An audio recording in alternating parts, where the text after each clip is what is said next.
Born to Annoy, A Dawning of Awareness, Chapter 10, Hathershaw Technical High School and Hyde County Grammar, From the Sublime to the Ridiculous. 1955 was the year I took my 11 plus, an exam which arbitrarily and quite unfairly determined the future destinies of many of my generation. The observant reader would have discovered by now that I was not the most dedicated of students. That, of course, did not mean I was thick, or I was incapable of learning. When the time came for me to go through this short period of torture, Dolly's advice was simple. Do your best, Malc. That's all we expect. You can't do more. Because we lived in Denton, I sat the Lancashire Education Committee exam at a secondary modern school in the town, which of course was a strange place to me, and therefore not likely to calm my highly nervous disposition. Much to everybody's surprise, not least my own, I passed with flying colours, thus winning a guaranteed place at the nearby and highly rated Audenshaw Grammar. It must have been with some trepidation then, and no doubt after delicate negotiations with my Auntie Beattie, whose middle-class pretensions may well have been offended, that Dolly explained to me it wasn't my destiny to attend this prestigious school. I wouldn't benefit from an education designed to equip me for university. I would have to commence work as soon as I finished secondary school and begin to earn my keep. I should aim for an apprenticeship and become a skilled worker in engineering. That's where the future lay. I might even rise to the dizzying heights of a white-collar worker, a draftsman perhaps. You're very good at drawing, Malc, and you have a highly creative mind. I remember wondering if that latter remark meant she'd realised I was a particularly good liar. She sought the advice of Mr. Flowers, and he'd recommended a new school, not a secondary modern or a grammar school, but a technical high school, which combined studies of an academic and arts-based nature with a practical education in science and the latest technology, designed to equip its pupils for the world of work. I had no reason to doubt the correctness of my aunt's advice, and agreed accordingly. Margaret Thatcher and her ignorant and ultimately treacherous form of economic thinking, whereby banking, financial services and the service industries generally were to take precedence over the process of manufacturing and exporting useful goods as a means of earning the nation's living, was not even a dim ghostly spectre on the horizon in those days. Originally in my book, I stated that when she finally throws off this mortal coil, I will gladly dance on her grave, assuming the authorities have the gall to let the public know where it is. Well, Thatcher is dead now, and the world is a better place because of it, although the present younger generation are still having to cope with the aftermath of her follies. However, I'm once more escaping from the times I am writing about. Hathershaw Tech wasn't a bad choice, quite the opposite. It was a new school, purpose-built for the task, equipped with wonderful facilities, not least state-of-the-art science labs, metal and woodworking facilities, light and airy classrooms equipped with green boards not black, and extensive playing fields. Above all, it had a mainly young, highly professional and enthusiastic set of teachers. It was a joy to attend, and I loved doing so, for once in my life convinced school really could be a place where I could learn and thrive. If I had still lived in Droylsden, Hathershaw Tech would have been within a reasonably short distance of Mossbank Avenue, for it lay on the other side of Daisy Nook at the top of Barsley Brew. Hathershaw was a small township within the borough of Oldham. To travel to it from my home in Denton was a different matter altogether. First of all, I had to make my way to Crown Point, the centre of Denton, which was 3/4 of a mile away. Then a bus to the Market Square in Ashton-under-Lyne, some 3 miles distant, and then another to school, almost another 3 miles. By bike it was slightly shorter, because I could cut across country using the continuation of St. Anne's Road, which was unpaved until it hit the Ashton Road at Audenshaw. The bike soon became my chosen means of transport, not least because Dolly and Beattie purchased a shiny new Rally Trent Tourist the very model which I'd admired the year before as my reward for passing my scholarship. Cycling 13 miles a day proved to be good training for much longer cycling adventures in the future. I had 2 years at Addleshall Tech before another twist of fate ended my attendance, and they are years I remember with fondness. At every school I'd attended hitherto, I'd been the smallest in the class. At Addleshall Tech there was in fact one boy smaller than myself, although he was extremely fit. The main sport for boys in Oldham wasn't football, but rugby, and my diminutive colleague proved to be an extremely skillful fly-half, despite his stature. I wasn't into team sports, and I wasn't into physical contact sports, but I had a good pair of legs and lungs, and as a consequence took up cross-country running. Just before I commenced secondary school, a young family had moved into Romford Avenue by the name of Bates. Mr. Bates I didn't see much. I think he hailed from Watford, but had been employed in the hatting trade in Luton, which had brought him to Denton. If this is correct, his timing was bad. Denton's main industry had been the manufacture of felt hats, but by the 1950s, that form of occupation was in terminal decline, as was the cotton industry throughout North East Lancashire and South East Cheshire. Mrs. Bates was from South Wales, the daughter of a coal mining family. They had 2 children, Graham, who was my age, and a younger daughter, who I think was called Lynn. Both, like their mother, were fair-haired and blue-eyed. Graham and I had struck up a friendship, but within 6 months of my commencing school at Addleshall, they had moved to the outskirts of a small village in Saddleworth, namely Diggle. As a consequence of this, I had a permanent invitation to visit their new abode. It was wild moorland country, in disputed territory betwixt Lancashire and the West Riding of Yorkshire, and quite often I would cycle there from school on a Friday afternoon, instead of returning to my aunt's. They, of course, had agreed to this arrangement, and my adventures on Saddleworth Moor and in the surrounding area deepened my love of the great outdoors. The school also organised annual trips to exotic places. In the summer holidays following the first year, I remember a week's trip to stay in the New Forest, and during the second year, a trip to Luxembourg, which included a visit to the studios of the soon-to-become legendary Radio Luxembourg. 1956 was the year rock and roll really burst onto the scene in Britain, with the release of the film Rock Around the Clock, featuring Bill Haley and the Comets. The headmaster, Mr. Bell, must have been a fan, because he gave permission for jive sessions to take place in the Assembly Hall at lunchtimes once a week. The decision was announced on a board mounted on an easel at the entrance to the hall, and somebody had chalked an image of a bell upon it with the slogan, "Ding Dong Bell, yeah, yeah, yeah." I think the Beatles pinched the latter part of the slogan a few years later. By then my accent must have taken on an Oldham tinge, because on the way back from Luxembourg we spent an afternoon and a night in Brussels. I'd wandered into a small souvenir shop in the city centre to purchase a present for my aunts. A little dark-haired lady stood behind the counter. "Parlez-vous anglais, madame?" I inquired in perfect schoolboy French.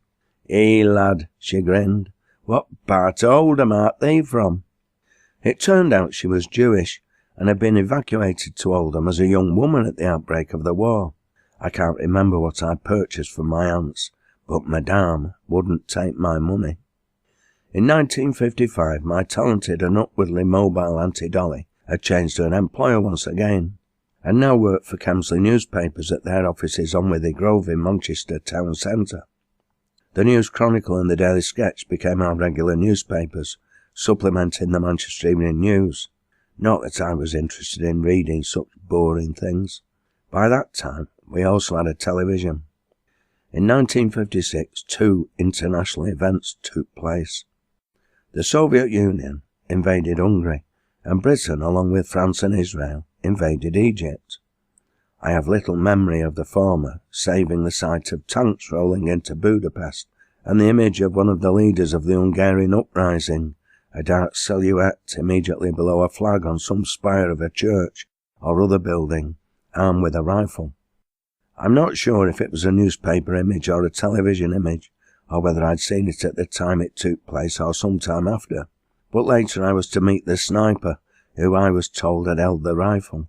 He married the eldest daughter of my dad's brother Bill, my cousin Margaret. When I first met him, I thought I was being introduced to a great hero and partisan.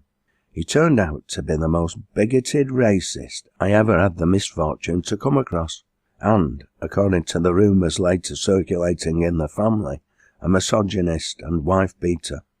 This is not to excuse the behaviour of the Soviet Union, because I believe the invasion was inexcusable.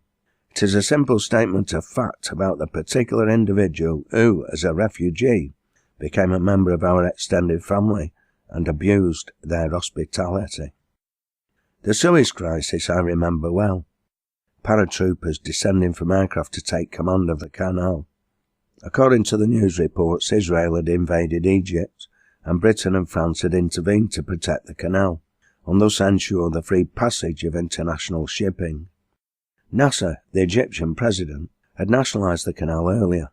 It was, of course, years before the truth emerged, and the French and British people were to discover it was all a pre-arranged and highly illegal plot between the three nations to seize control of the canal on the one hand, and for Israel to gain many square miles of Egyptian territory on the other, as well as an attempt to depose Nasser and cripple the Egyptian nationalist movement, not least that part of it which was motivated by democratic ideals.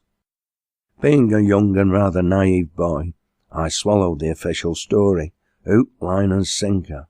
However, young as I was, the way the Egyptians were portrayed in the daily sketch made me think all was not quite as it seemed. Its cartoons presented the Arabs as ugly, dirty, hook-nosed and shifty-looking spivs, with flies swarming about their heads. Something in my developing mind found this portrayal extremely objectionable, my innate support for the underdog showing itself perhaps. The daily sketch was a rather mild example of the tabloid red tops of those days. Its role was not to keep people informed, but rather to titillate and mislead. A tame example of Rupert Murdoch's Son, a rag that today perpetrates crimes against the truth in the name of free speech, and undermines the noble cause of a free press in the process. The Sun, like the Daily Mail, might have practical use as toilet paper if it wasn't so rough, highly toxic and probably carcinogenic. Having said that, more fool the people who buy those papers. At least Auntie Dolly obtained the Chronicle and the sketch for now, otherwise the latter would not have received house room. As I have already stated, a lot of experience was packed into the 2 years commencing with the summer of 1955 and ending at the beginning of the school holidays in 1957. I became a confident and fit cyclist amongst other things. One day, in the early August of 1956, two girls who lived on Naismith Avenue, and whom I had never met before, stopped me in the street. They asked me if I'd like to accompany them on a bike ride the following Sunday, and I agreed. They advised me I would need to bring sandwiches and water, and a cape in case it rained. I already had the cape, so that wasn't a problem. I had to explain to my aunts that I wouldn't be home for dinner, and I would need a packed lunch. They readily agreed and asked me where we were going. I didn't know, so I was unable to tell them. If I had known, I may never have got there, and if my aunts had known, I'm sure I wouldn't. We ended up in Southport, 40-odd miles away on the Lancashire coast. The only thing I really remember about the place on my first visit were vast expanses of sand dunes, and a beach that stretched for miles with no sight of any ocean. Eventually, I arrived home, leg-weary and saddle-sore, and the girls accompanied me to meet my aunts. When asked where we'd managed to cycle to, and on being told Southport, Dolly and Beatty were lost for words at first. "But that means you've cycled about 90 miles, Dolly finally managed to say, clearly astonished by this feat. The eldest girl assured her it was true, and went on to say, Malc's a proper cyclist. So, I could honestly say that making tea wasn't the only thing I was good at. The weekends spent at Diggle were a marvellous introduction to that part of the Pennines. The Bateses' cottage was one of a terrace of 6 near a small textile mill, which by that time had ceased to manufacture textiles. It was at the end of a once asphalted track, which led from Diggle village through the tiny hamlet of Diglee. Immediately behind the mill and the terraced stone-built cottages rose the almost vertical slope leading up to Saddleworth Moor. A stream coming off the latter had been diverted along the side of the hill to feed the mill dam, and although it was only 3 to 4 feet wide and not very deep, it was stocked with brown trout. Here I learnt how to tickle the fish, and, once having them under my spell, scoop them out onto the bank. It is a practice frowned upon by anglers, but many a free and delicious meal for 5 was obtained in this way. Thus the role of poacher was added to my small list of achievements. A middle-aged woman lived in the first cottage, and she knew the moors like the back of her hand. She often took us up onto the wilderness, and we collected wimberries in their season, which she and Graham's mother turned into wonderful and delicious pies. One spring day we tramped for miles with her and came across an area of moor comprised of tussock grass rather than heather. As we approached, a wheeling, crying mass of hundreds of black-headed gulls rose into the air. It was the birds' breeding ground. She showed us a few of their nests, some with eggs and others with young, before departing to leave the gulls in peace. It was on these moors that I first came across jack snipe and red grouse, and they were always my favourites in the area, namely curlew. Tramping the moors was sometimes forsaken in order to visit local abandoned gritstone quarries, where we practised climbing, completely devoid of ropes or any safety protection. They were brilliant times, and will stay in my memory until I die. It was about this time that I began to realise girls had a certain attraction. My hormones were at work, and all kinds of peculiar things were happening to my body. I began to get embarrassing moments at highly embarrassing times. Riding on the top deck of a bus often caused stirrings in the region of my crotch for some strange reason. Somebody informed me later it was a stiffy. I began carrying a newspaper with me, so I could descend the stairs with some decorum. I can remember one particular sunny day after lunch at school. I sat on a grassy bank at the top of our extensive playing fields, contemplating the view towards Daisy Newt, when 2 girls in my class sat down either side of me. I can't remember their names for the life of me, but I can remember how they looked, as if they stood before me now. They both had jet black hair tied up in a ponytail. Both were slim and tall, with long slender legs and white ankle socks, and both were stunningly beautiful. They were identical twins. I don't know what we talked about, so it can't have been much more than small talk, but I can remember suddenly wondering if I should chat them up, and what might have happened if they'd both responded positively. Such is the stuff of boyhood dreams. And then came that fateful Sunday, which would change my life once more, and threaten all my educational progress. As I was saying my goodbyes to Graham and his sister one Sunday afternoon, before I cycled back to Denton, Mrs. Bates said, "Tell your aunts it will be fine for you to stay here for the first week of the school holidays." This message took me by surprise. I didn't object to staying at Diggle for a week. I just wondered why I hadn't been told about it. When I returned to Denton, I asked Auntie Dolly what it meant. "We're moving, Malc. We bought a bungalow in Marple." "Oh," I said with a frown. "What about school?" "That's the wonderful part, Malcolm," Beatty intervened, looking as pleased as Punch. "You'll be going to Hyde County Grammar School. Just think of that." "Hyde County Grammar?" I retorted. "It looks like a dump." I'd passed the school on many occasions during my explorations of our neighbouring town, and I wasn't impressed. It was an old-fashioned, decrepit-looking building, with a concrete yard and no playing fields, not a patch on Othershore Tech. I was to discover in the not-too-distant future it wasn't just the building that was old and decrepit, so were the masters. They didn't have teachers at Hyde Grammar, and they didn't have girls, and, well, I'd better leave the rest for later. I still had a couple of weeks left at Othershore, and then 6 long weeks of holiday.